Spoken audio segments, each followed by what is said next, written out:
La machette est l'arme de prédilection des MS-13. Il emmenait une machette partout où il allait. Il ciblait les jeunes fugueuses. Ils savent qu'ils font le mal. Elles étaient obligées de coucher avec lui. Ramsès était ce qu'on appelle un macro-gorille. C'est une ressource renouvelable. Avec la drogue, vous la vendez et ça s'arrête là. Avec la prostitution, le flux d'argent est constant. Dans une affaire impliquant la MS-13, une fille a parlé et elle s'est fait assassiner. Ramsès savait comment contrôler ses victimes et comment ne pas se faire prendre. Il détruisait des enfants pour son profit personnel. C'est aussi simple que ça, et c'est intolérable.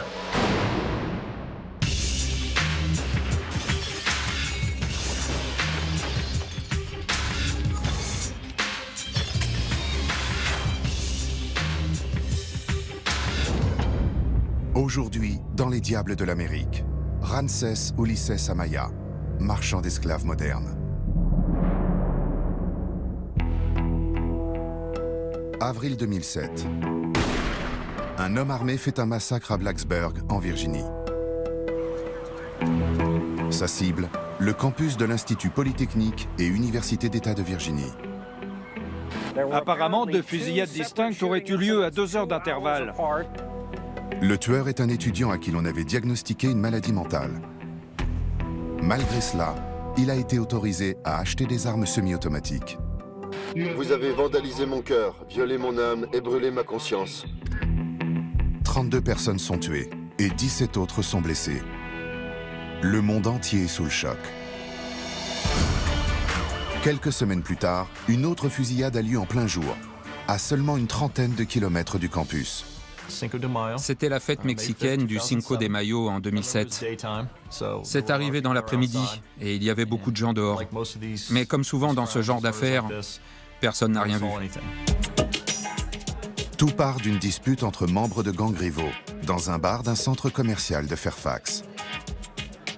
Un membre d'un gang a compris qu'il fallait qu'il décampe. Il est parti en courant et ils lui ont tiré dessus. Une balle lui a explosé la rotule. Il est tombé et il a rampé sous une voiture. Quand les MS-13 sont arrivés à son niveau, ils l'ont tiré de sous le véhicule et ils l'ont exécuté. Cette fois, pas d'indignation mondiale. Simplement une nouvelle enquête sur un gang de jeunes voyous qui terrorise la ville. Les MS-13.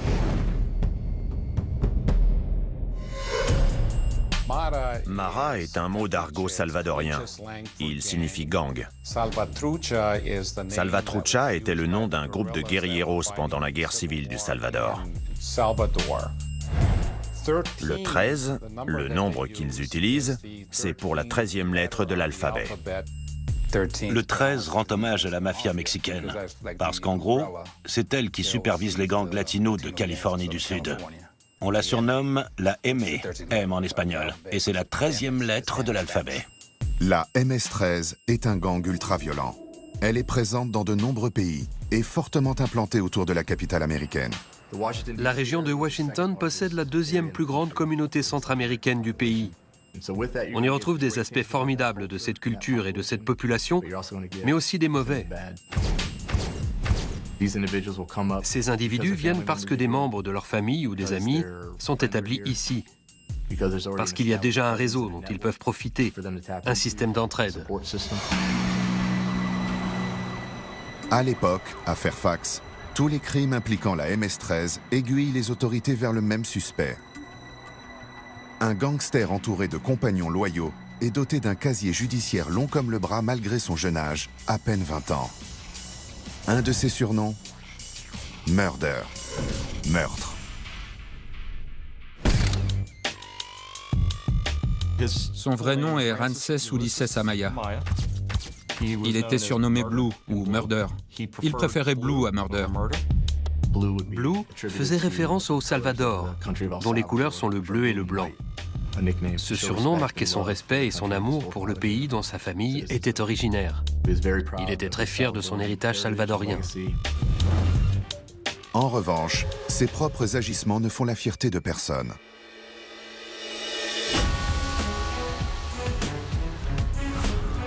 Entré dans la MS-13 alors qu'il était encore très jeune, il a débuté comme homme de main, avant de gravir les échelons et de devenir chef de gang en exploitant des jeunes filles mineures. Il a commis des crimes ignobles. Pour un homme de son âge, il avait déjà un casier judiciaire accablant. Sournois, rusé, violent. C'est un individu abject. Il détruisait des enfants pour son profit personnel. Il a 3 points tatoués sur le visage. Il signifie « ma vie folle », mi vida loca. Il représente aussi les 3 lieux où mène la vie de gangster, l'hôpital, le cimetière, la prison. Ces tatouages s'avèreront prophétiques. Le trafic sexuel de mineurs. Il existe peu de crimes plus graves et plus odieux. Amaya choisissait ses victimes parmi des fugueuses, de pauvres filles qui avaient des problèmes chez elles, avec leur mère, leur père, ou qui vivaient chez leurs grands-parents. Amaya exploitait des jeunes filles qui étaient maltraitées, victimes de sévices sexuels, délaissées ou même abandonnées par leurs parents. C'était des filles qui avaient des problèmes chez elles. Il ciblait aussi des ados et des centres de détention pour mineurs, des centres de jeunes sans-abri. Et toutes les filles qu'il croisait dans la rue étaient des proies potentielles. Amaya était surnommé le violeur. Et il n'employait pas uniquement sa force physique, il était parfois armé. Plusieurs personnes qu'on a interrogées nous ont confié qu'il avait souvent une machette ou un couteau. Quand les filles voulaient partir, il leur disait qu'elles n'iraient nulle part. Il intimidait ces jeunes filles. Il les menaçait de mort. Il menaçait leur famille de mort. Et en même temps, il les maintenait dans un état second à coups d'alcool et de drogue. Il se sert de son gang pour bâtir son business. La MS-13 fonctionne au bouche à oreille parmi les immigrés. C'était eux ses clients. Amaya traitait avec des clandestins. Comme ils ne pouvaient pas aller voir la police, vu leur situation illégale, ça la rassurait.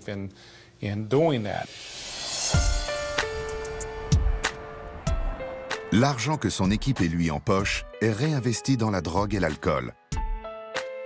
Il sert au développement de la MS-13 au niveau local et mondial.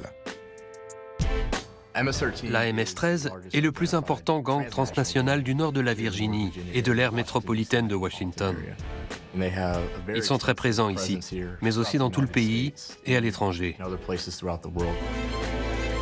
États-Unis, Amérique centrale, Amérique du Sud. Ils ont même essayé de s'implanter en Europe. C'est une organisation très expansionniste et très violente. Elle touche à tout. Trafic de drogue, d'êtres humains, d'armes. Elle fait de l'extorsion. Elle veut devenir le plus gros et le plus redoutable groupe criminel en activité des États-Unis.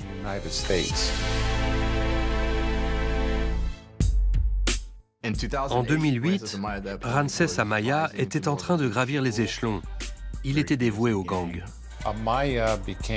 Amaya est devenu le macro en chef de la MS-13 pour ce secteur.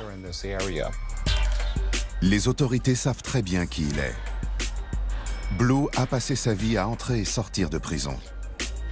Ramsès Amaya était clairement l'un des trafiquants les plus malfaisants qui ait sévi dans l'État de Virginie. Il se servait de tout le monde et il semait la terreur partout où il passait. Il n'avait aucun respect pour la vie humaine. En novembre 2010, nos services ont reçu un appel disant qu'un viol était sur le point de se produire. On a trouvé une jeune fille, une ado. Apparemment, Amaya et un autre membre de son gang l'avaient menacée avec un couteau et étaient en train de la violer quand la police est arrivée.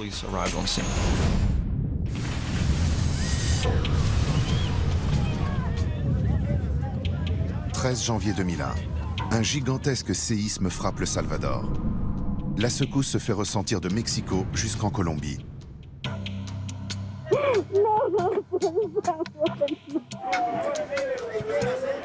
L'épicentre se trouve à moins d'une centaine de kilomètres de San Miguel, la 3e ville du pays. Près de 1000 personnes trouvent la mort. Il y avait autant de chances d'en ressortir vivant que de gagner au loto. Il n'y a pas d'explication à ce genre de choses. Seul Dieu est avec nous. Ce cauchemar va engendrer un monstre.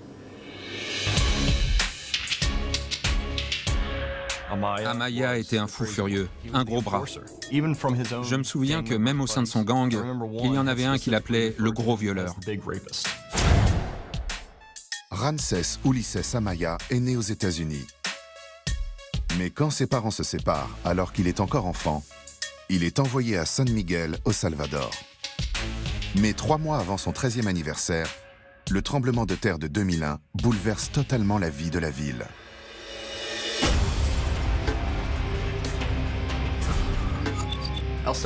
Le Salvador est un pays qui a été le théâtre d'une grande violence pendant la guerre civile. En 1986, le film Salvador d'Oliver Stone décrit une guerre civile brutale, alimentée par les États-Unis.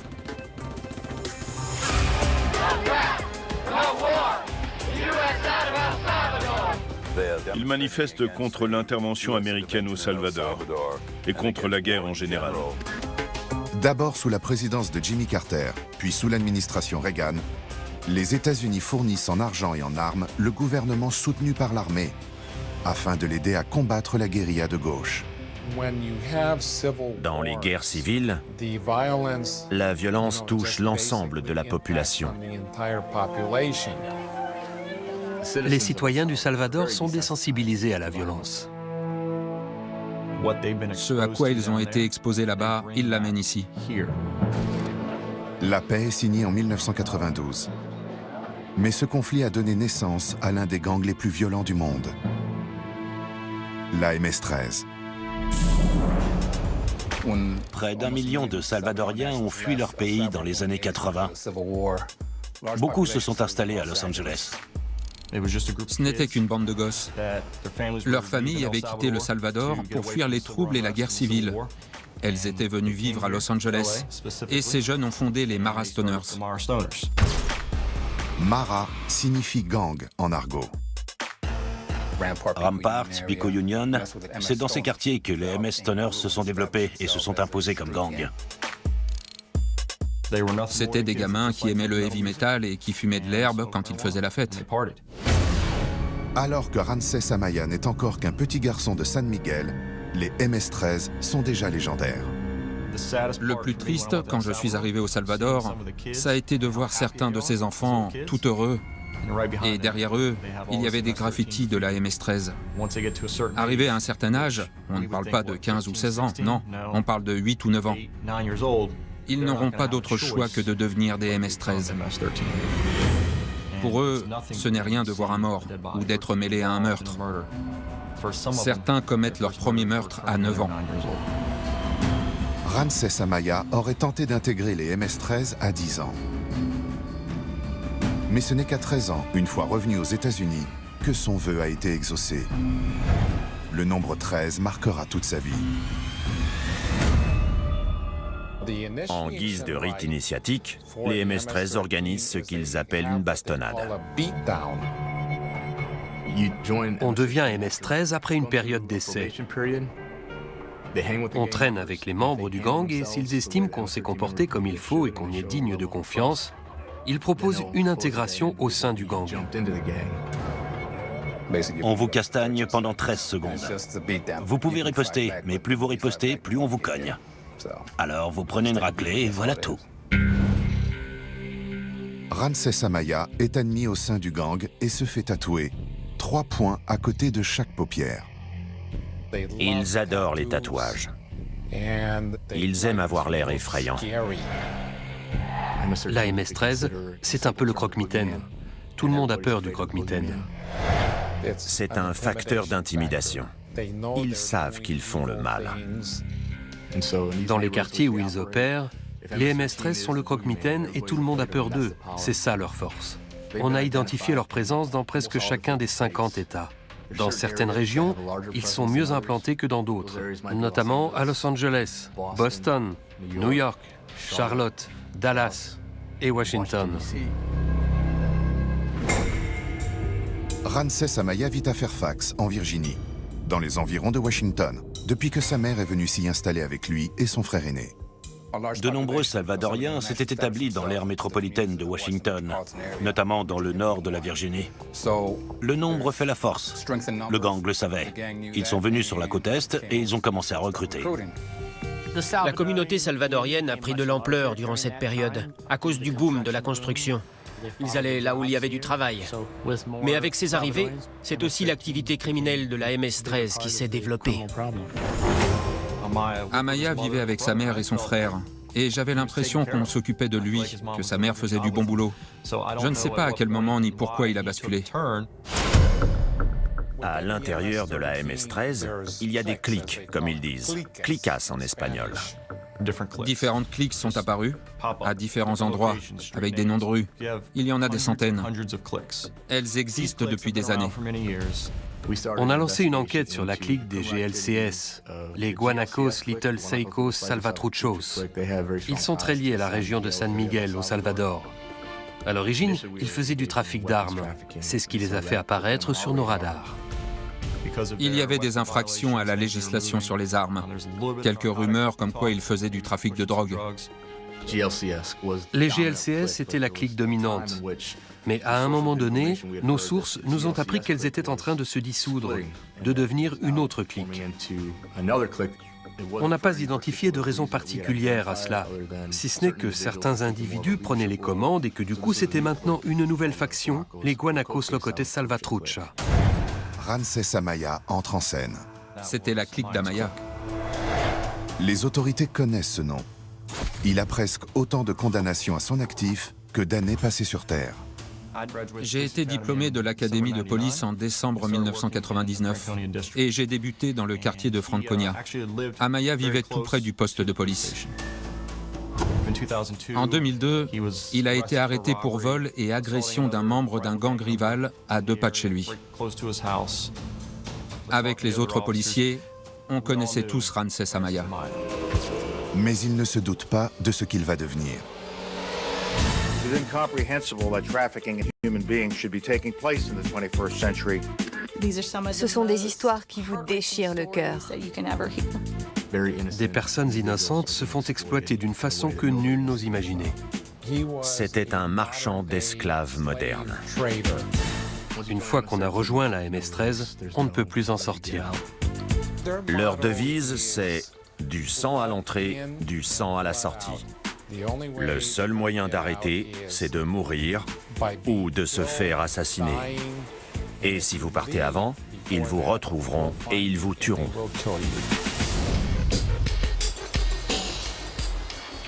En 2008, le monde a les yeux rivés sur Washington et le nouvel occupant de la Maison-Blanche. I, Barack Hussein Obama, do solemnly swear. Pendant ce temps, la Virginie est le théâtre d'événements sordides.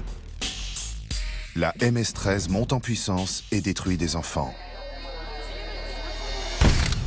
Je recevais les rapports criminels sur la MS-13. Je savais qu'ils étaient très implantés dans le pays. Mais là, ils étaient chez moi et je n'en revenais pas. Comment pouvaient-ils être ici, dans mon quartier?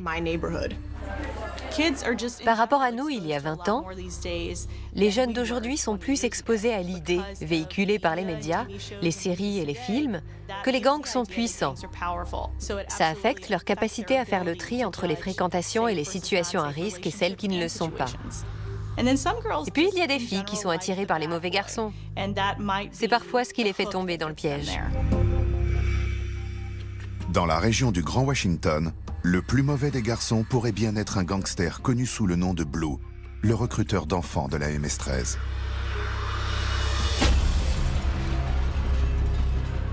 Ramsés Ulises Amaya est lui-même très jeune quand il commence à gravir les échelons de la MS-13. Dans le système de valeurs déformé de ce gang, il a tout ce qu'il faut pour faire son chemin jusqu'au sommet. Quand vous êtes ingénieur aéronautique, ce sont vos connaissances, votre expérience et vos études qui comptent. Dans la MS-13, tout repose sur la violence. C'est ça qu'ils attendent d'un chef. Et l'arme la plus prisée n'est pas forcément le pistolet ou le fusil d'assaut. C'est la machette. La machette est très utilisée dans les fermes d'Amérique centrale. Autrefois, les gens n'avaient pas assez d'argent pour acheter des armes à feu. C'était un outil qu'ils avaient à leur disposition. La machette peut être une arme redoutable et elle est facile à acquérir. On peut en acheter au rayon jardinage et ça ne coûte rien. La machette est l'arme de prédilection des MS-13. Et rien que ça, c'est intimidant. Il y a eu pas mal d'affaires où ils ont tué des gens à la machette. Ils les démembrent, ils les décapitent. Ramsès était le genre d'homme qui fait peur à tout le monde. Il a emmené une machette partout où il allait.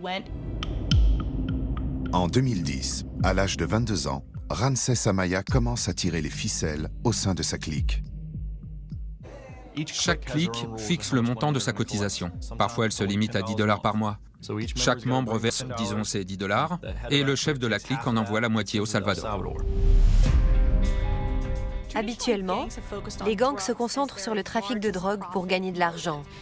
Mais ça entraîne de lourdes peines et ça attire l'attention de la police. Donc, si vous vous demandez comment engranger un maximum de profit en attirant un minimum d'attention, le trafic sexuel est la meilleure option. Nous estimons que sur la planète, il y a autour de 10 millions de victimes adolescentes de la prostitution. Aux États-Unis, il y en a environ 300 000. C'est une activité très lucrative.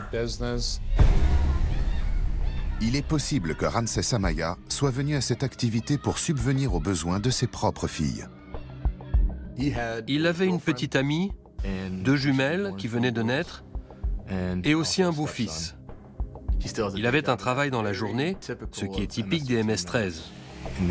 Ils assument leurs responsabilités et leurs tâches de membres du gang en dehors de leurs heures de travail. Amaya s'est lancé dans le trafic sexuel vers 2010. L'idée avait été suggérée par les MS-13 du Salvador. Ils disaient que c'était un bon moyen de faire de l'argent. C'était l'occasion de gagner de l'argent autrement. Jusque-là, ils n'avaient jamais eu ce type d'activité. C'était une ressource renouvelable. Avec les stupéfiants, vous vendez la marchandise et la transaction est finie. En prostituant des jeunes femmes, le flux d'argent était constant. Ramsès Amaya est froid et calculateur. Il cible des ados qui ont grandi comme lui, en manque d'autorité et de repères. Les proxénètes choisissent des victimes dont ils savent qu'ils pourront les manipuler. Dans le cas présent, on parle d'ados et avec elles, ce n'est pas très compliqué. Elles sont vulnérables. Leur proie était des fugueuses. À 14, 15 ou 16 ans, on n'a pas de travail, pas de revenus. Or, on a besoin de manger, d'avoir un toit. Certaines d'entre elles, malheureusement, étaient accros aux drogues, ou alors elles aimaient ça. Amaya leur disait que le seul moyen qu'ils les nourrissent et leur donnent un endroit où dormir, c'était qu'elles fassent ça pour eux. Ramsès Amaya et ses associés de la MS-13 organisaient ce qu'on appelle ici des fêtes buissonnières.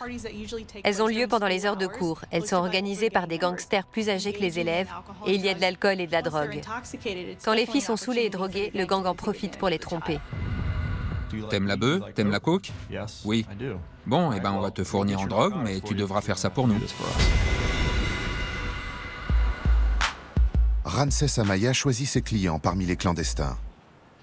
Il ciblait les travailleurs journaliers. Ces gens venaient seuls ici.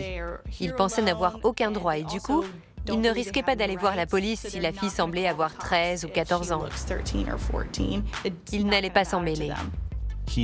Il s'est constitué sa clientèle en fréquentant des bars où il distribuait son numéro. Il allait dans des coins de la ville où il savait que les gens se rassemblent pour attendre du boulot, parce qu'ils n'ont pas de permis de travail, pas d'emploi stable.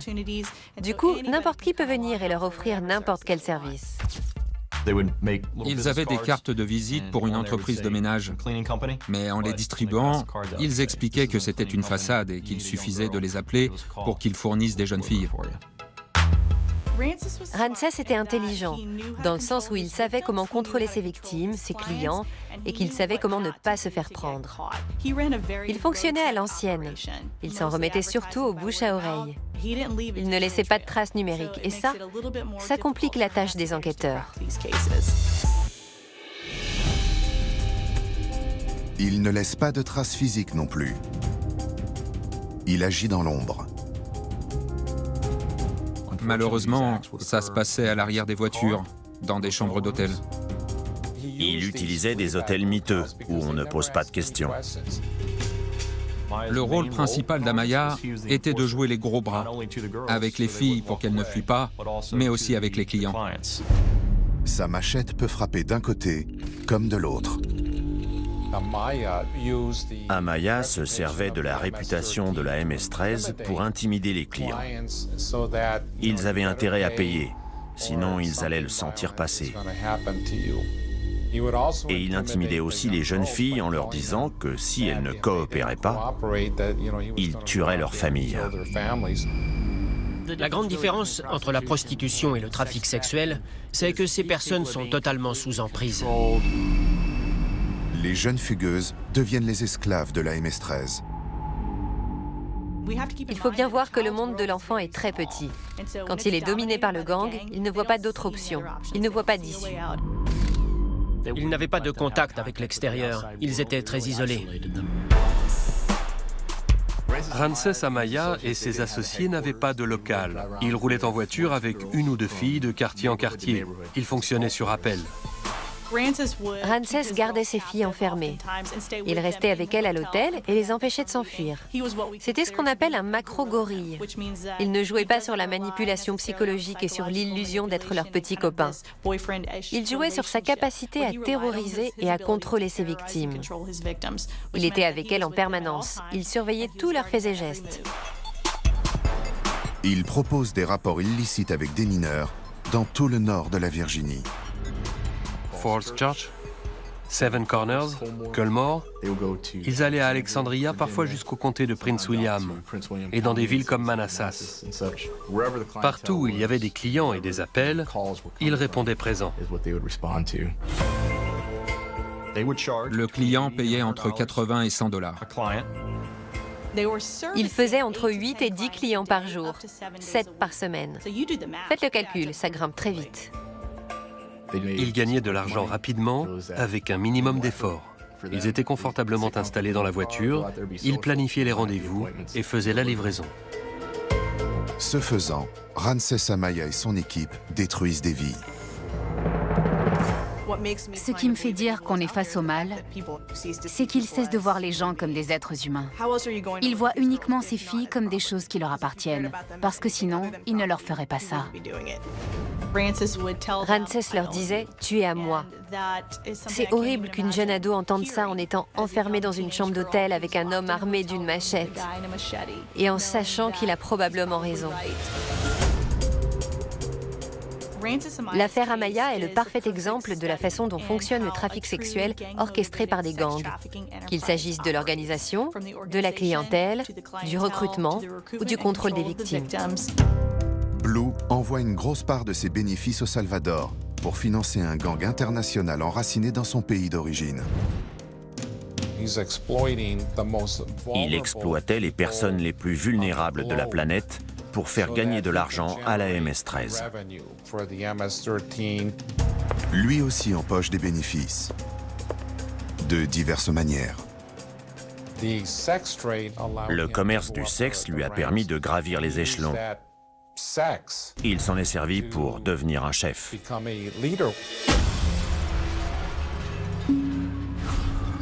À notre connaissance, l'implication de la MS-13 et des gangs dans le trafic sexuel est assez récente. La principale différence entre Ramsès Amaya et d'autres proxénètes qui exploitent des mineurs, c'est que lui a fini par se faire prendre. Le trafic sexuel d'enfants est incroyablement courant aux États-Unis.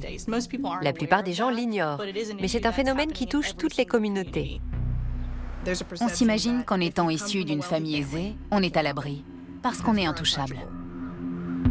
Le comté de Fairfax est l'un des plus riches du pays, et pourtant, certaines victimes ont des parents qui gagnent $1,5 million par an. Ça peut toucher n'importe qui, n'importe où. Des filles de bonne famille qui vont à l'église, de bonnes étudiantes, des pom-pom girls, peu importe.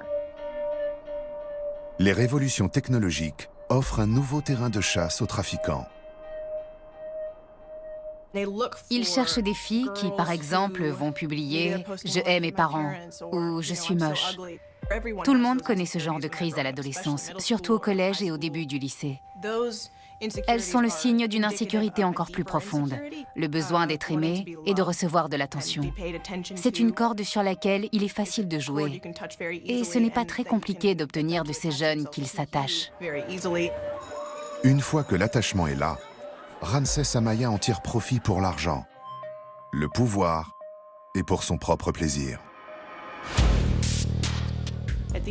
Prostituer des filles ne lui suffisait pas. Ces enfants étaient obligés d'avoir des rapports avec les membres de son gang quand bon leur chantait. Ramsès Amaya lui-même en violait une presque tous les jours, une fois qu'elle avait couché avec plusieurs clients et avec ses compagnons.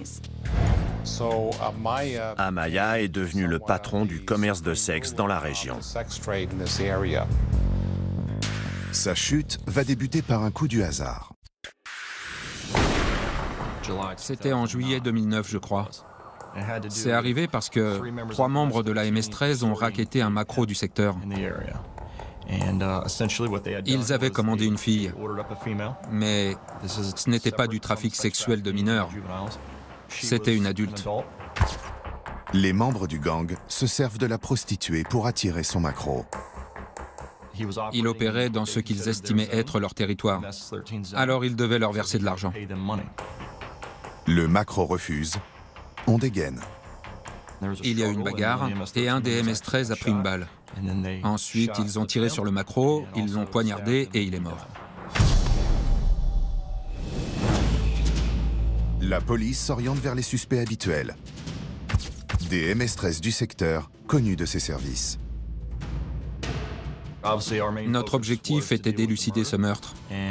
Mais nos interrogatoires pour retrouver les coupables ont fait sortir d'autres informations. C'est là qu'on a commencé à entendre parler de trafic sexuel. Interrogés au sujet de la prostituée, plusieurs membres du gang parlent du commerce florissant de Ramsès Amaya. Jusque-là, pour les autorités, ce dernier n'était qu'un jeune délinquant qui vivait à 2 pas du commissariat. À partir de ce moment, on a compris que Ramsès Amaya était très violent et très impliqué dans le gang. C'était un leader et il allait falloir concentrer nos efforts sur lui. Alors que la police est en train de mettre en place sa surveillance, elle reçoit un tuyau. Un viol serait en cours. En novembre 2010, le Standard a reçu un appel. Ça se passait au Virginia Lodge, au sud de la sortie 495 de la route 1. Plusieurs individus, des MS-13, étaient à l'intérieur avec une femme. Ils étaient armés. La police de Mount Vernon se rend sur les lieux. En entrant dans la chambre, ils ont trouvé une jeune fille, une mineure. Elle devait avoir dans les 16 ans. Elle était allongée par terre, entre les 2 lits. J'y suis allé avec l'inspecteur Betts. On les a interrogés à l'extérieur de la chambre. 7 membres du gang ont été identifiés ce soir-là, dont Ramsès Amaya. Les preuves ne suffisaient pas à les inculper sur le champ, mais au moins ils étaient identifiés. C'était une fête MS-13. On nous avait expliqué qu'Amaya essayait les filles. Il leur disait « Tu vas coucher avec moi, tu n'as pas le choix. Et ensuite, tu coucheras avec tous ceux que je te dirai. » Ces gamines ne savent pas si elles seront encore en vie le lendemain ou si leur dernier jour est arrivé. L'affaire reposant sur un témoignage, le mandat d'arrêt doit être émis par un juge fédéral. Il a attendu une journée pour avoir le mandat en main. On savait où il bossait et notre équipe d'enquête surveillait son lieu de travail.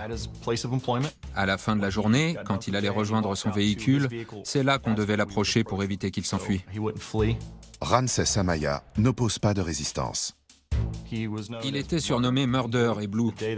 Le jour de l'arrestation, je l'ai appelé Murder et ça lui a fortement déplu. J'étais ravi en voyant la voiture l'emmener.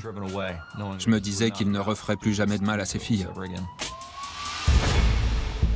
En mettant ce gangster présumé hors circuit, les autorités n'ont fait que la moitié du travail.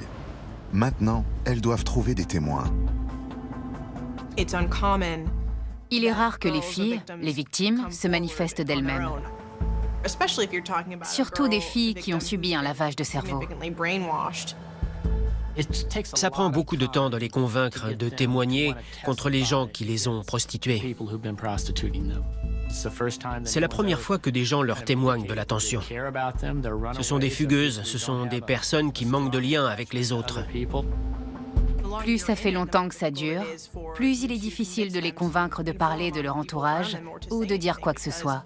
Parce qu'au bout d'un moment, ça devient comme leur famille. Mais dans cette famille, on tue parfois ses enfants. Ils ont tué des informateurs. Dans une affaire, une des filles s'est présentée et a témoigné. Elle s'est fait assassiner par ce gang. Ils ont filmé l'exécution et ils montraient la vidéo aux autres filles. Une façon de leur dire, voilà ce qui vous attend si vous parlez. Ramsès Ulisses Amaya, alias Blue, est arrêté le 25 octobre 2011. Il est mis en examen pour association de malfaiteurs et pour 3 chefs d'accusation de trafic sexuel sur mineurs. Il prostituait des enfants. C'était une affaire très grave, particulièrement odieuse. Il n'y avait pas qu'Amaya, il y avait tout un groupe de gens. Dans les affaires de trafic d'êtres humains, dans celle-ci comme dans les autres, il faut passer beaucoup de temps à travailler avec les victimes et à convaincre les membres des gangs de coopérer. Ce gang a des règles. Certaines ont changé avec les années, mais il y en a une qui ne bouge pas.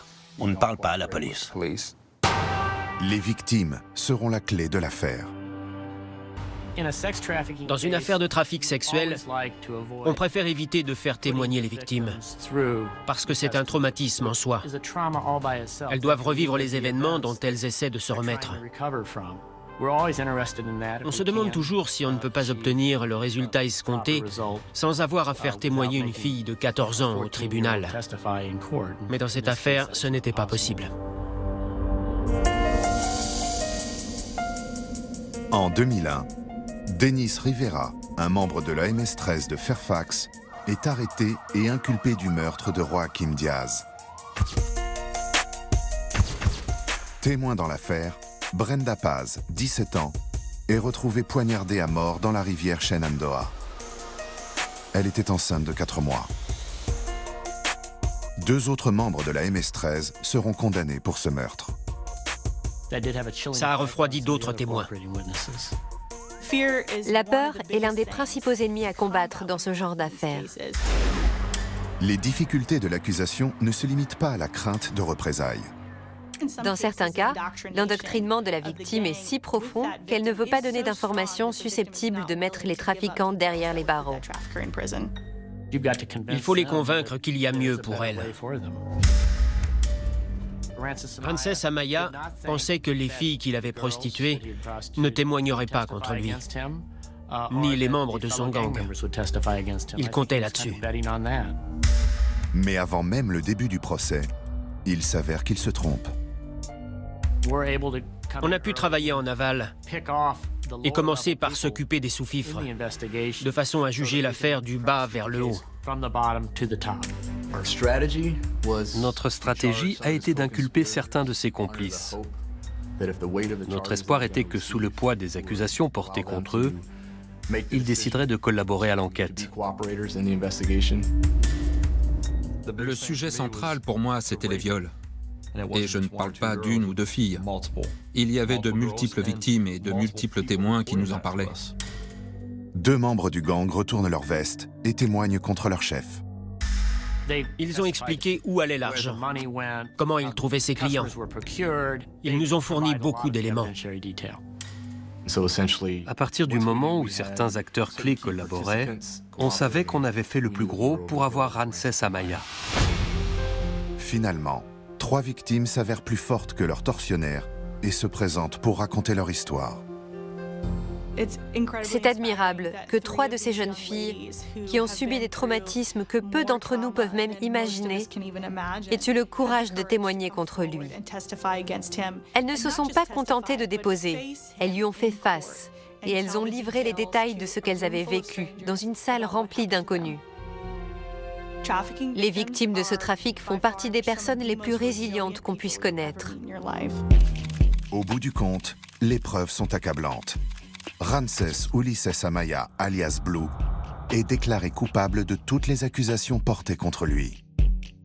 Il est resté de marbre au tribunal. Il semblait indifférent, détaché. Il a laissé paraître très peu d'émotions. Il a fait des signes de gang avec les mains après sa condamnation et des gestes obscènes en direction de l'agent. Il m'a fait un doigt d'honneur. Cet homme a commis des actes odieux. On a demandé la perpétuité. C'était la 13e arrestation de Ramsès Amaya.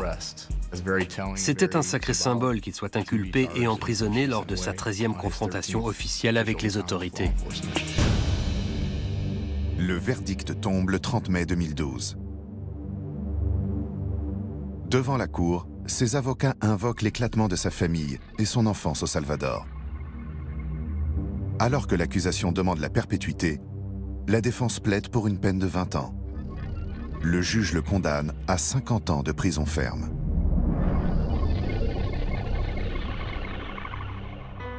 « 50 ans, ce n'est pas assez pour ce qu'il a fait aux filles. On sait qu'il les a prostituées. Le châtiment qu'il a reçu n'est pas à la mesure de son crime. Il ne devrait plus être sur cette planète. Je pense que ces victimes estiment qu'il méritait la perpétuité. Ramsès Amaya purge actuellement sa peine dans une prison fédérale de Tucson, en Arizona. Mais s'il n'est plus dans les rues, il n'a pas quitté le gang pour autant. Les MS-13 prolifèrent dans les prisons. Et aujourd'hui, ils y sont profondément enracinés. Des membres de la MS-13 sont emprisonnés non seulement aux États-Unis, mais aussi au Mexique, au Canada, en Amérique centrale. Ils forment des cliques à l'intérieur du système carcéral, comme le fait la mafia mexicaine. Ramsès Amaya était tellement endoctriné par son gang, comme la plupart des MS-13, que c'était tout ce qui comptait pour lui. La MS-13 d'abord, la MS-13 pour la vie. Et on voit où ça l'a mené. Le gang sait que la police est sur son dos et qu'elle cherche à mettre les gens qui pratiquent ce genre d'activité derrière les barreaux. Ils s'en prennent à des enfants innocents et vulnérables. C'est aussi simple que ça, et c'est intolérable.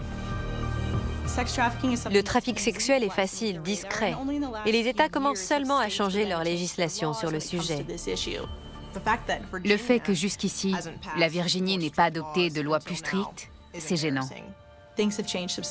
Les choses changent. On assiste à une hausse du niveau de formation et de prise de conscience. Les enquêtes s'améliorent et à travers le pays, des dizaines de procédures ont abouti. Ce qu'il faut retenir de cette affaire, c'est que bien que Ramsès Amaya ait essayé d'exploiter des jeunes femmes, elles se sont dressées contre lui. Pour finir, elles ont été meilleures et plus fortes que lui.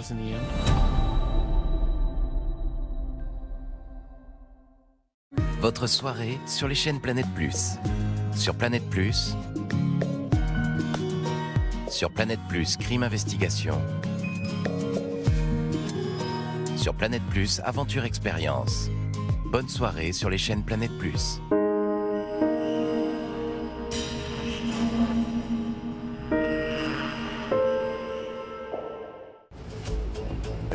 Quand un criminel